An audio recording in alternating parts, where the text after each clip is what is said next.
Assalamualaikum warahmatullahi wabarakatuh. Punya BPJS tapi nggak bisa digunakan. Teman-teman punya masalah yang seperti ini juga nggak? Kira-kira yuk kita cari tahu kenapa kita bayar BPJS tiap bulannya, tapi nggak bisa kita gunakan di saat kita perlu. Nah, ini kejadian real ke saya kemarin ya, ketika kita berobat ke sebuah rumah sakit karena kita lagi sakit yang mendadak, dan kita datang ke sana, kita melakukan pendaftaran.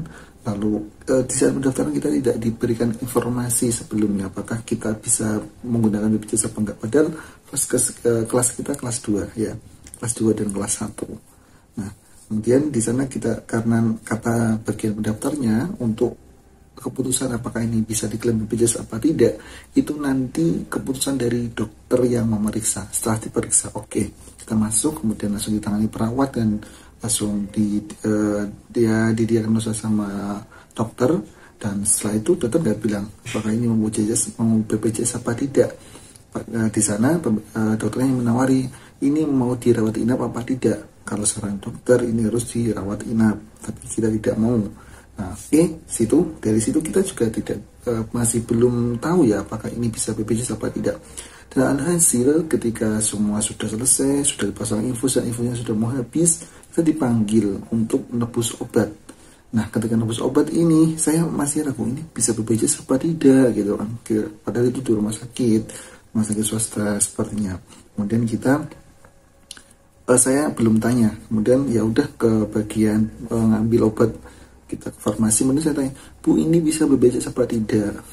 Di sana bilang kalau sudah ke sini ya di dalam BPJS, ke bagian kasir ya kita, ya artinya bayar. Dan kita kok bayar? Padahal kita belum tahu, padahal kita merasa tuh kita punya BPJS loh.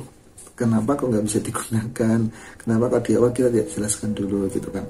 Ternyata setelah saya koordinasi dan cari tahu nih, kenapa kok nggak bisa klaim BPJS? Nah, teman-teman, sebelum kita jauh ke sana, BPJS kepanjangan adalah Badan Penyelenggara Jaminan Sosial. Ada BPJS Kesehatan dan Ketenagakerjaan. Punya kami itu BPJS Kesehatan. Oke, di sini real ya, BPJS Kesehatan kelas 1 dan kelas 2. Kemudian BPJS itu bisa diklaim untuk beberapa penyakit, terutama penyakit-penyakit yang gawat, penyakit-penyakit yang akut seperti jantung, serangan jantung, kemudian lain-lain lah pokoknya. Kalau demam biasa nggak muntah itu nggak bisa diklaim BPJS, saya itu harus masuk umum. Nah, gimana sih ketika kita punya BPJS, kita harus periksa ke mana? Harus ke rumah sakit langsung apa gimana? Teman-teman, di BPJS itu ada namanya Vaskes ya. Vaskes itu teman-teman perhatikan, apakah biasanya Vaskes itu dipilih yang dekat dengan tempat tinggal kita. Misalkan saya tinggal di Semarang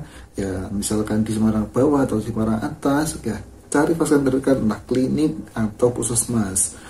Nah, kemudian itu ada fase 1 dan fase 2. Bingung cari tahu untuk fasenya di mana atau rubahnya gimana, teman-teman nanti bisa download aplikasi mobile JKN ya. Di sana nanti teman-teman kalau belum punya segera nih, kalau mau segera dan bisa dipastikan atau dilihat di sana juga nanti bisa apakah BPJS-nya masih aktif apa tidak.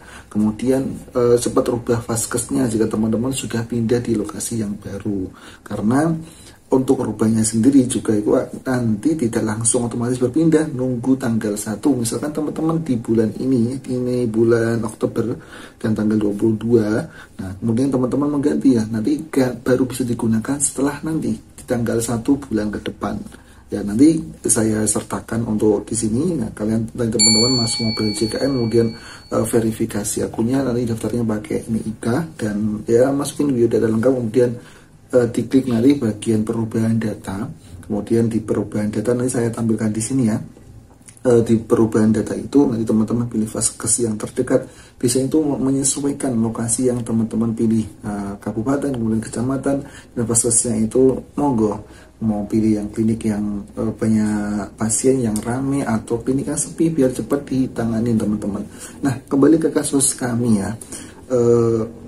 Ada nih, kita di sini pernah di 2 rumah sakit ya, rumah sakit A dan rumah sakit B. Di rumah sakit A itu segala jenis penyakit itu, dan karena dokternya juga mungkin lebih apa ya, bisa dikatakan ya berbeda-beda ya, untuk kepedulian atau yang lainnya lah pokoknya. Nah, kalau di rumah sakit A itu penyakit-penyakit sebelum memeriksa atau saat memeriksa itu dipastikan atau diinformasikan kepada keluarga pasien, Bu, ini misalkan kalau sakitnya seperti ini itu harus rawat inap, Bu. Nah, tapi kalau nggak mau rawat inap ya monggo, dan di sini masih bisa diklaim BPJS-nya asalkan kriteria penyakitnya itu sesuai yang akut, dan tadi ya kalau yang demam biasa nggak bisa, harus masuk umum. Itu tanya dulu pasien nih. Tapi yang tadi yang kami itu kita tidak tanya dulu kalau mau rawat inap apa observasi. Yang kami kan jawabnya kita nggak mau rawat inap, kita maunya observasi. Tapi jadi tanya lagi tuh setelah itu kita juga lupa ya, jujur kita lupa, kita nggak tanya lah kalau observasi atau nggak rawat inap ini bisa BPJS juga nggak gitu. Dan dokternya juga mungkin lupa ya, dan akhirnya nggak pakai BPJS, dan iya umum dan bayar dan lumayan lah karena rumah sakit swasta. Nah, ini mungkin nanti semoga bisa bermanfaat ya bagi teman-teman. Ketika teman-teman berobat, bisa ditanyakan dulu nih kepada dokter yang memeriksa, Pak, ini penyakitnya bisa diklaim BPJS apa tidak. Takutnya teman-teman sudah percaya dari rumah, udah pede, punya BPJS tiap bulan bayar. Nah, nanti takutnya nggak bisa digunakan ya. Karena kan kita juga masih orang awam, nggak tahu ya penyakit apa saja yang bisa diklaim selama BPJS. Sehingga teman-teman harus tanyain dulu nih, biar nanti lebih yakin dan lebih enak. Nah, gimana nih misalkan kalau misalkan nih pasien harus rawat inap sedangkan kita nggak keberatan di bagian biayanya ya, nanti bisa diomongkan atau bisa ya ditunda dulu lah rawat inapnya, pulang aja rawat jalan. Karena itu nanti kalau masalah itu kan bisa cekcok ya antara pihak rumah sakit dan pihak keluarga pasien. Sehingga kalau bisa ya tadi SOP-nya diperbaiki antara rumah sakit. Kalau bisa ditanya dulu ya, keluarganya ini mau gratis atau BPJS atau umum. Sekali lagi ya, saya punya BPJS tiap bulan bayar dan lumayan gede ya, lumayan oke lah biayanya untuk per bulan, tapi nggak bisa digunakan. Nah, itu semoga ini kejadian bisa nggak terulang kepada teman-teman, dan pastikan ya ketika mau periksa ditanyakan dulu. Tapi kalau teman-teman masih bisa periksa di klinik atau vaskes terdekat ya, nggak langsung di rumah sakit, silahkan ke sana dulu karena vaskes kalian di sana.